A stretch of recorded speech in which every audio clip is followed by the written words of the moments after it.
Good afternoon, Professor Chernoy, Mr. Kim, and fellow students. My name is Hijo Kim, and I'm the first presenter of our group. Our group's topic is Learning English in Korea.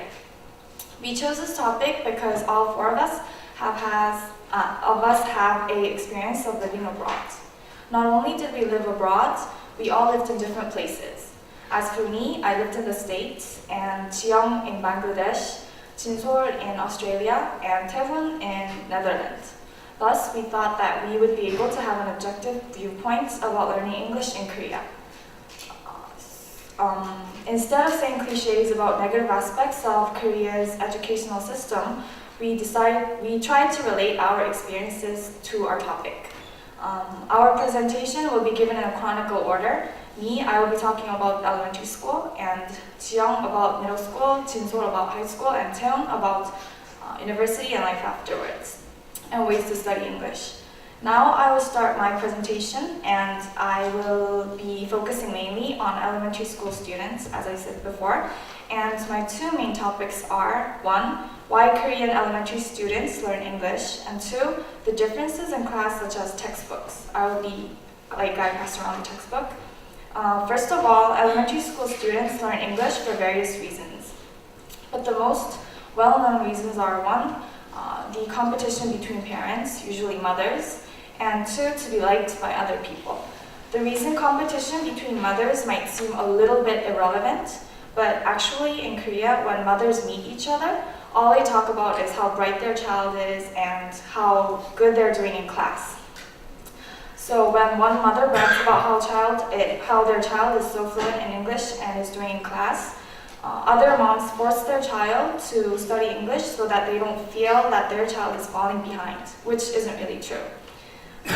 Secondly, to understand the reason to be liked by others, one needs to have an understanding about the social atmosphere of Korea. In Korea, when a person is able to speak English fluently, like a native speaker, people think that that person is talented. People usually think that if a person is good at English, he or she has lived abroad or spent lots of money to obtain English skills. So that would conclude that a person who speaks English fluently would have money and would be talented. As for my example, and I'm not bragging, but when I was 6 years old, I started learning English. So when I first entered elementary school in Korea, when all my classmates were learning ABCDs, I was able to speak in sentences. So after my friends' parents found out that a girl in their child's class was fluent in English, they all kind of forced their children to go to English academies.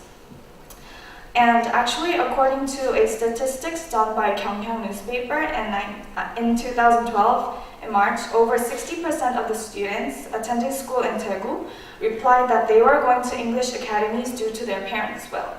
And as for my second topic, now I will compare Korean education and America's education by comparing textbooks.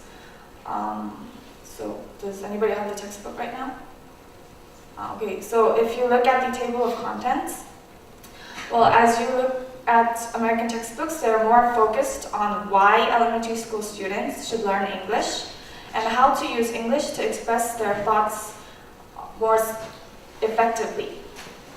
Although it is only an elementary school book, its chapters are divided by 1, process, 2, forms, and 3, tools of learning. It even includes chapters about writing poetry and writing fantasies. On the other hand, here in Korea, the curriculum is mainly focused on reading and writing, instead of speaking and listening. But the reading isn't about reading books, but it is reading textbooks to solve problems.